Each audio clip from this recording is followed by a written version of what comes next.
দাদা কি কৰে মাইকে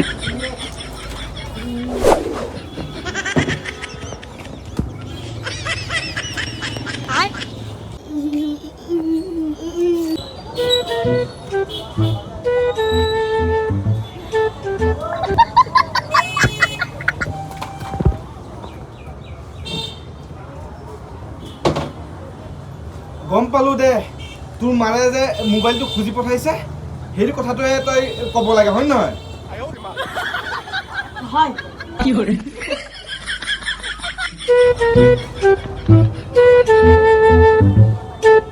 এইটো ল মাৰক দি দিবি